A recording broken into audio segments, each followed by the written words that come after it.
One day, you may discover that something as simple as standing up has become difficult. And you probably won't notice the change happening, because losing physical independence rarely happens all at once. It happens one small movement at a time. After 60, never ignore this movement. Later, I'll show you a simple way to practice this safely. But first, you need to understand why getting out of a chair tells us so much about aging. Think about how many times you stand up every day, from your bed, a sofa, even your car, from your bed in the quiet of the morning to the chair where you have your first cup of coffee. You do it at home, at work, and when you're out with friends. Don't think of these as exercises, but your body does. These are the movements you stop noticing because they are so ordinary. But they are the quiet measures of your freedom. The sofa, the restaurant bench, even the toilet. These are all opportunities for your body to test its strength. Even the low chairs in your garden, or a patio every time you rise, you are practicing the most vital skill of all. From the seats in a theater to the bench at your favorite park, these movements define your ability to move through the world. You don't think of these as exercises, but your body does. This is what we call functional movement. You see, getting older isn't the problem. The real challenge is losing the ability to do the things you love, like playing with your grandchildren, traveling to new places, or simply working in your garden. Strength isn't about looking younger. It's about maintaining the freedom to choose how you spend your days. When we stop moving, we stop participating.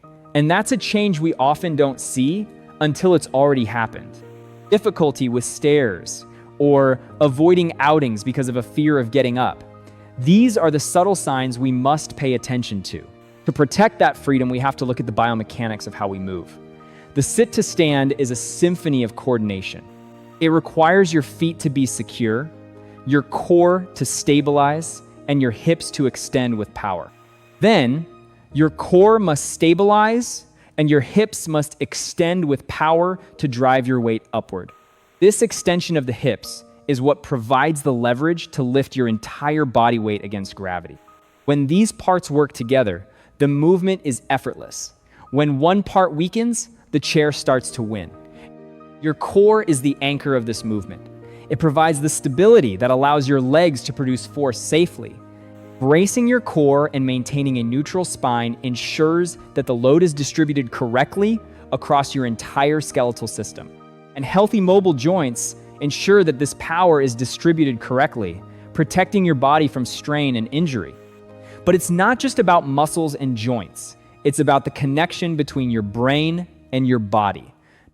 Neuromuscular coordination is the quiet conversation that tells your muscles exactly when and how to fire. It's a skill we can sharpen. A chair seems harmless, just a simple object in your home, but over the decades, your relationship with it can change. When you're young, you don't even think about it, you just move. But eventually you might start to calculate. The chair hasn't changed. The height, the wood, the weight, it's exactly the same as it was 20 years ago. What has changed is your body's capacity. But here is the vital truth. Capacity is not a fixed number. It's something you can build. This is why clinicians use chair rise tests. They aren't just looking at how fast you move, but how well your lower body functions.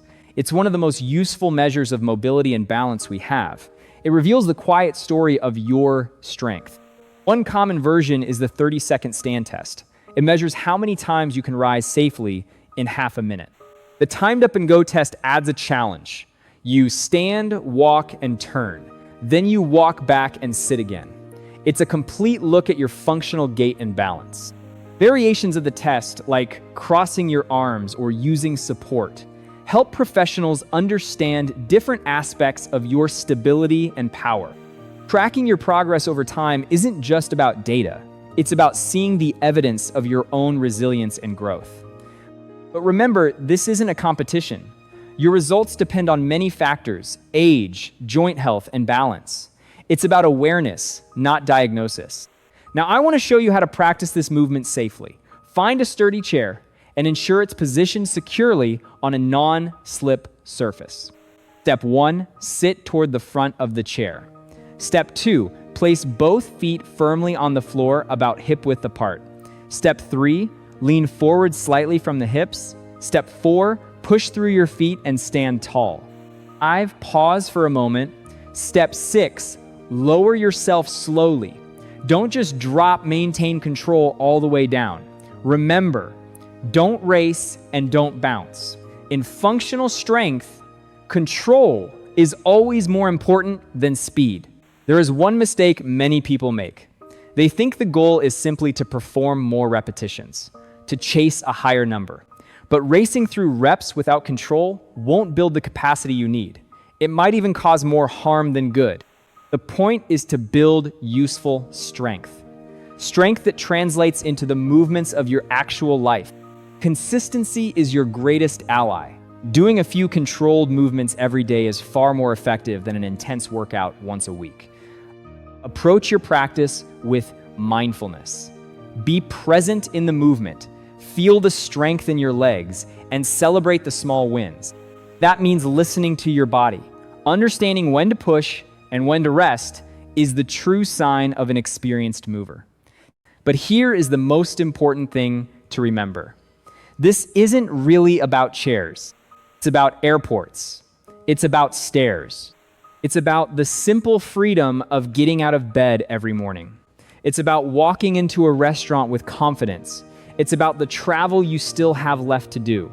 Most of all, it's about being able to stand up when your grandchild runs toward you with open arms. The exercise itself is small, but what it protects that can be enormous. Now, there is no single exercise that can replace everything your body needs. Healthy aging is a bigger picture. It includes aerobic activity like swimming to support your heart health and endurance.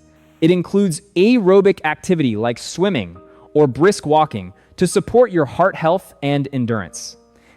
Consistent strength training keeps your muscles resilient and ready for life's daily demands. This doesn't have to be heavy lifting. It's about maintaining the capacity you already have.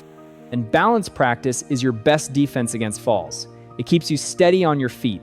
Flexibility allows you to reach, bend, and move through your environment with a full range of motion.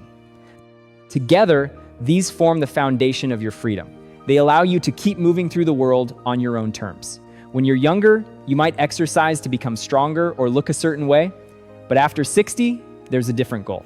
You exercise to remain useful to yourself, to keep the strength required for the life you actually live.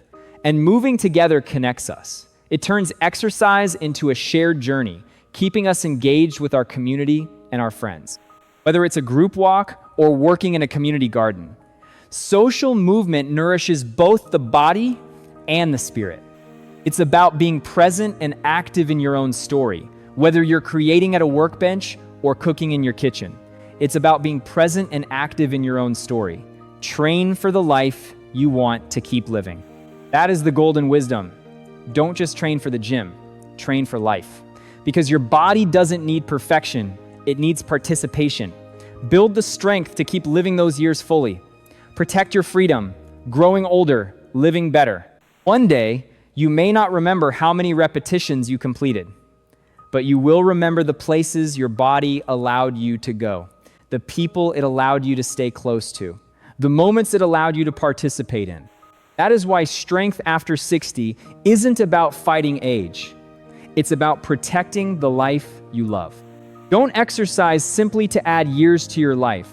Build the strength to keep living those years fully, growing older, living better. Your body doesn't need perfection, it needs participation. Golden wisdom, growing older, living better. This video is for educational purposes only and is not medical advice. Exercise needs vary by individual. Speak with a healthcare professional before beginning or changing your routine.